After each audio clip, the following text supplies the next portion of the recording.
gicamunsi cyiza nanone nicyo mbifurije nizere ko muri amahoro kandi mukomeje kugubwa neza. Reka munyemerere tuganire kuri inkuru uyu munsi wa none.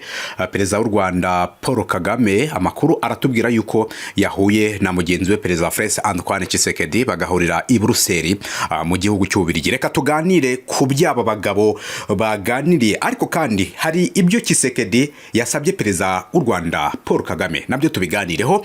Nderekeza nyirizina muri Repubulika Iharanira Demokarasi ya Kongo. FARDC iri kwigamba gusenya ikiraro cya Minjenje cyendaga kuzuzwa na AFSM 2-3. Murabizi ko bari muri gahunda yo kugomeza kusana, kubaka ibiraro, kubaka imihanda ndetse n'ibindi bikorwa remezo bitandukanye, ariko FARDC kugeza ubu tuvugana irigamba gusenya ikiraro bita Minjenje ngo cyendaga kuzura, niko amakuru atubwira. Reka rero byose turebera hamwe uko ibintu bikomeza kugenda byitwara. Mbaye ikaze by'umwariko abari kutwumva mu masaha y'igicamunsi. Reka duhere kubirebana na Perezida Antoine Tshisekedi ndetse na Perezida w'u Rwanda Paul Kagame. Uyu munsi tariki ya 9 bahuriye i Buruseli mu gihugu cy'Ububiligi. Perezida Antoine Tshisekedi wa Repubulika Iharanira Demokarasi ya Kongo asaba Perezida Paul Kagame gutegeka ingabo z'umutwe wa 2-3 kureka gukomeza intambara uyu mutwe uhanganyemo n'ihuriro rirwana ku ruhande rwa leta ya Repubulika Iharanira Demokarasi ya Kongo.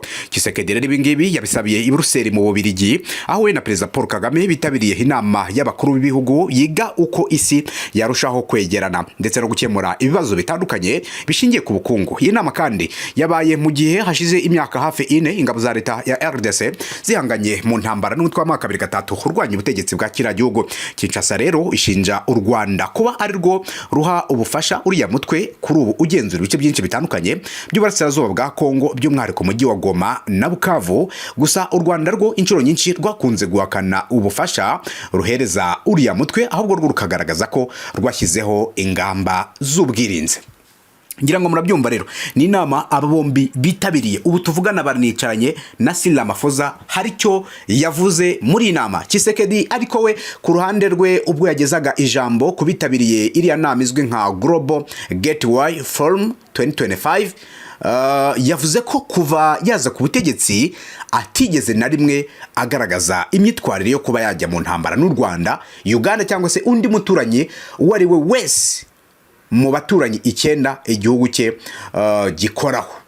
Nubwo inshuro zirenze imwe yakunze kumvikana avuga ko azatera u Rwanda agakora ubutegetsi bwarwo, ngira ngo ibyo ngibyo yagiye abivuga.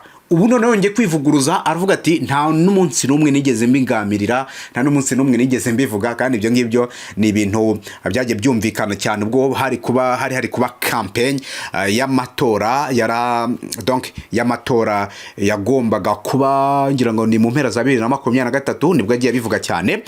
Yabwiye Perezida w'u Rwanda Paul Kagame ko uyu munsi turi mu bibazo, ariko nitwe babiri twenyine dushobora guhagarika uko gututumba k'umwuka mubi.